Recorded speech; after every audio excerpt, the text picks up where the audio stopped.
Hello दोस्तों, स्वागत है आप सभी का मंत्र वैली एकेडमी के यूट्यूब चैनल पर। आज हम आपके लिए फर्स्ट क्लास लेकर आए हैं हिंदी वर्णमाला की, ठीक है ना।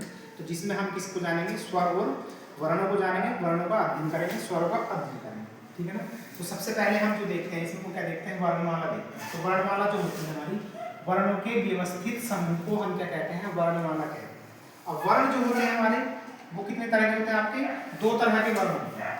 कितने तरह के वर्ण होते हैं आपके, दो तरह के वर्ण होते हैं। एक कौन से होते हैं आपके, एक स्वर होते हैं, एक कौन से होते हैं आपके स्वर होते हैं, और दूसरे कौन से होते हैं आपके व्यंजन होते हैं। स्वर जो बोले जाते हैं आपके, जो स्वतंत्र रूप से बोले जाने वाले वर्ण होते हैं उनको हम क्या कहते हैं, वो स्वर होते हैं। जैसे मान लो कौन से हो जाएंगे आपके, ए आ ई उ री ए ऐ ओ, और कौन सा हो जाएगा, औ। इसी तरह से व्यंजन जो होते हैं आपके, व्यंजन स्वर की सहायता से बोले जाते हैं। उच्चारण के आधार पर जैसे उच्चारण देखें हम इनका, तो उनका उच्चारण जो होता है वो कौन सा होगा, कै खे गे और गे, ठीक है ना। इसी तरह से अगर हम देखें स्वर, सबसे पहले जो स्वरों की संख्या होती है वो कितनी होती है आपकी, 11 होती है। अगर हम हिंदी में स्वरों की संख्या की बात करें तो हिंदी में स्वरों की संख्या भी कितनी होती है, 11। मूलतः स्वरों की संख्या की बात करें तो वो भी कितने होते हैं आपके, 11 होते हैं। कुल स्वरों की संख्या अगर बात करें तो हम कितने होते हैं, 11 प्लस 2 होते हैं, जिसमें दो वर्ण आपके शामिल होते हैं। वो कौन कौन से होते हैं आपके, ए अंगा और अह होते हैं। तो जिसको हम कहते हैं, इसको इसे इस वर्ण को हम कहते हैं अनुस्वार, और इस वर्ण को हम किस नाम से जानते हैं, विसर्ग के नाम से जानते हैं, ठीक है ना।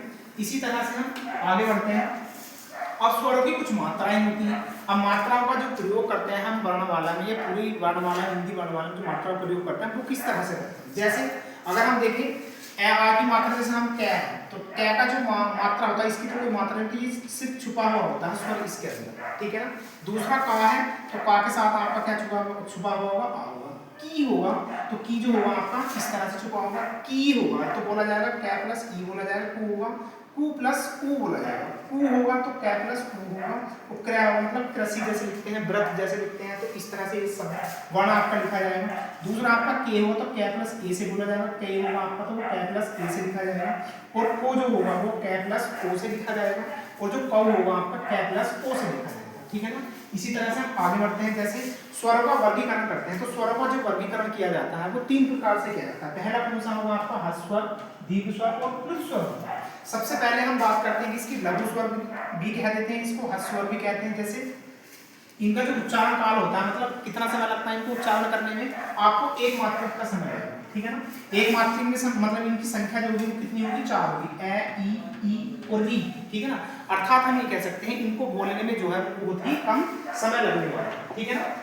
उसके बाद आता है आपका दीर्घ स्वर। दीर्घ स्वर में जो होता है इसमें जो उच्चारण होता है इसका लघु स्वर से ज्यादा इसको उच्चारण करने में समय लगता है। जैसे मान लो हम बोलेंगे, इसका उच्चारण करेंगे, देखो आ ई उ ए ऐ ओ, तो देखो ज्यादा समय लग रहा है ना इसमें बोलते हुए। तो इनकी संख्या दोस्तों कितनी होती है, इनकी संख्या कितनी होती है आपकी, 7 इनकी संख्या होती है, ठीक है ना। तीसरी बात करते हैं हम किसको, प्लुत स्वर की बात करते हैं। तो इनमें जो इनका उच्चारण करने में जो समय लगता है आपका, वो कितना लगता है आपका, उच्चारण काल में इनको दीर्घ स्वर से अधिक समय लगता है। अर्थात हम ये कह सकते हैं इनका जो प्रयोग किया जाता है, जैसे मान लो हम किसी को पुकारने में किया, जैसे मान लो हम किसी को आवाज देकर पुकारते हैं तो तब इनका प्रयोग किया जाता है हिंदी वर्णमाला में, ठीक है ना।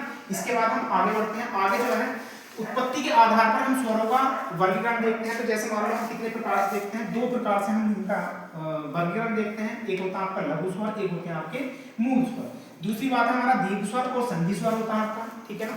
फिर सबसे पहले अगर हम बात करें इसकी मूल स्वर, मूल स्वर जो होते हैं आपकी, इनकी संख्या कितनी होती है आपकी, 7 होती है। मतलब अर्थात हम ये कह सकते हैं ये इनकी उत्पत्ति जो है वो खुद से हुई है। जैसे मान लो अगर हम देखें तो ये क्या हो जाएगा आपका ए ई उ, तो संख्या कितनी होगी आपकी, इनकी 4 होगी। दूसरा है आपका संधि स्वर, दीर्घ स्वर या गुरु स्वर के नाम से भी इसको जानते हैं। संधि स्वर हमारा ये भी कहलाता है क्योंकि इनकी उत्पत्ति जो होती है वह हमारी वो किससे होती है आपकी, वो मूल स्वरों के मिलने से हुई।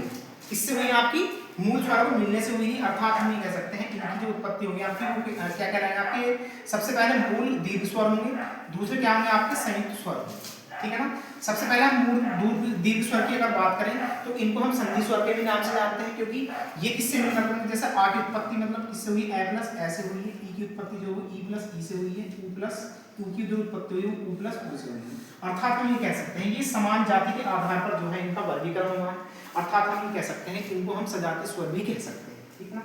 आगे है नेक्स्ट आपका संयुक्त स्वर, इसको भी हम दीर्घ संधि स्वर के नाम से जानते हैं, ठीक है ना। तो इसकी जो उत्पत्ति हुई है वो अलग अलग स्वर के वर्णों से मिलकर के हुई है, ठीक है ना, अलग स्वरों के वर्ण से मिलकर के हुई है। जो इनकी संख्या है वो कितनी है आपकी, वो 4 है। सबसे पहले हम ए को देखते हैं, ए की जो उत्पत्ति ए प्लस ई से हुई है, इसकी जो उत्पत्ति है इसके अपने छोटे वाले से हुई है, ए प्लस ए से हुई है, ठीक है ना। और इसकी जो उत्पत्ति है आपकी ए प्लस ऊ से हुई है, ठीक है ना। और इसकी जो उत्पत्ति है आपकी वो किससे हुई है, इसकी अपने छोटे वाले से ए प्लस ऊ से हुई है। अर्थात हम ये कह सकते हैं कि भिन्न जाति या भिन्न वर्णों से मिलकर के बने हैं, इसलिए हम इनको क्या कह देते हैं, विजातीय स्वर कहते हैं, ठीक है ना। मिलते हैं आपसे नेक्स्ट वीडियो में, धन्यवाद।